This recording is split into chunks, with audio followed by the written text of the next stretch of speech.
যখন ওই বিলি দিয়ে হেঁটে হেঁটে মার হাত ধরে ধরে আসতাম ছোটোবেলায়, নানা ভাইকে ওইখান থেকে ঠিক এইভাবে বসে থাকা অবস্থা দেখতে পাইতাম। এখন এই গাছগুলো বড় হয়েছে, নানা ভাই ওই পৃথিবীতে নাই, দেখতে পাচ্ছি না। আগের মতো এই নানার বাড়ির ফিলিংসটা আর পাই না। আসসালামু আলাইকুম প্রিয় বন্ধুরা, আশা করি সবাই ভালো আছেন। আজকে আমার জীবনের সবচেয়ে ডিমান্ডেবল একটা ঘটনা যদি বলি, স্মরণীয় একটা ঘটনা যদি বলি, অথবা সবচাইতে মেমোরেবল একটা ঘটনা যদি বলি, হয়তোবা আজকের এই ভিডিওটা।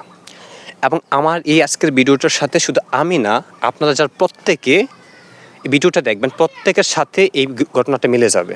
বিষয়টা হচ্ছে এটা, এই যে ঘাটটা দেখতে পাচ্ছেন না, এটা হচ্ছে আমার নানার বাড়ির ঘটনা। মানে আমার নানার বাড়ির চক থেকে বাড়িতে ওঠার জন্য যে ঘাট, এটা হচ্ছে সেই ঘাট।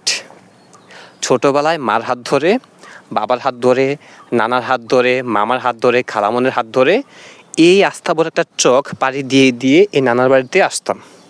এবং এই যে চকটা দেখতে পাচ্ছেন না, সম্পূর্ণ চকের মাঝখান দিয়ে কুমিল্লা সিলেট একটা হাইওয়ে গেছে, একটা রাস্তায় গেছে, যার ফলে এই বিলটা দুইটা খণ্ড হয়ে গেছে। এবং ওই পাশের যে খণ্ডটা, ওইটার ওই কর্নার হচ্ছে আমাদের বাসা, আমার দাদুর বাড়ি। কখনো মার হাত ধরে এই নানার বাড়িতে আসতাম ঠিক ছোটোবেলায়।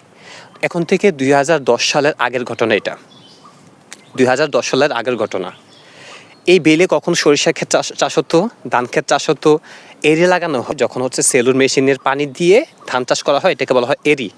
তখনও এই যে আইল দিয়ে দিয়ে, ধান গাছের আইল দিয়ে দিয়ে হেঁটে হেঁটে এই নানুর বাড়িতে আসতাম।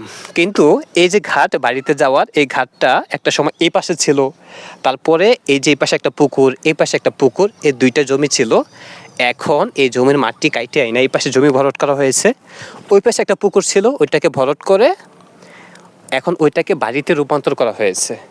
কিন্তু আমার যে স্মৃতি, আমার ব্রেনে যেটা ছিল, যে একটা সময় আমার যে মামা ছিল দুইজন, তারা ছোট ছিল, আমি ছোট ছিলাম, তাদের সাথে বিভিন্ন জায়গায় যাইতাম, খেলাধুলো করতাম। এই যে ধান ক্ষেত থেকে, জমি থেকে ধান কাটতাম, বিলের মাঝখানে যেতাম, নানা ভাইয়ের সাথে বিলের মাঝখানে যাইতাম।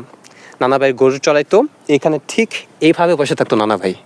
যখন ওই বিলি দিয়ে হেঁটে হেঁটে মার হাত ধরে ধরে আসতাম ছোটোবেলায়, হাঁটি হাঁটি পাপা করে একটু একটু করে, নানা ভাইকে ওইখান থেকে ঠিক এইভাবে বসে থাকা অবস্থা দেখতে পাইতাম। এখন এই গাছগুলো বড় হয়েছে, নানা ভাই ওই পৃথিবীতে নাই, দেখতে পাচ্ছি না। আগের মতো এই নানার বাড়ির ফিলিংসটা আর পাই না। আমার সে দুই মামাও এখন জীবনের তাগিদে, একজন সিঙ্গাপুর, একজন চট্টগ্রাম। আমিও নাকি বড় হয়েছি, আমি এখন চাকরি করি ঢাকায়। এখন আর নানার বাড়িতে এই বিলের মাঝখান দিয়ে হেঁটে হেঁটে আসা হয় না। পকেটে 2-4-5 টাকা ঢুকেছে, রিক্সা দিয়ে এসে পড়ি, এবং বিলের মাঝখান দিয়ে রাস্তা হয়েছে নানুর বাড়িতে আসার জন্য। তা আমার মতো কে কে এই স্বর্ণালী দিনগুলোকে মিস করেন, নানার বাড়ির এমন একটা ঘাটকে মিস করেন?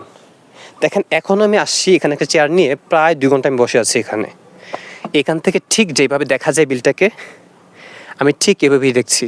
ঠিক ছোটোবেলায় এইভাবে এখান থেকে বসে বসে মামার সাথে, চাচতো নানার সাথে, মানে আমার নানার ভাই খুব আদর করে, ওনার সাথে বসে বসে দুষ্টামি কথা মজা করতাম। এবং এই পাড়া মহল্লার অনেক মানুষ এখানে এসে বসে, তারা তাদের গরু চড়াইতো এই বিলে। চড়ানোর পাশাপাশি তারা এখানে বসে বসে বিভিন্ন গল্প করতো।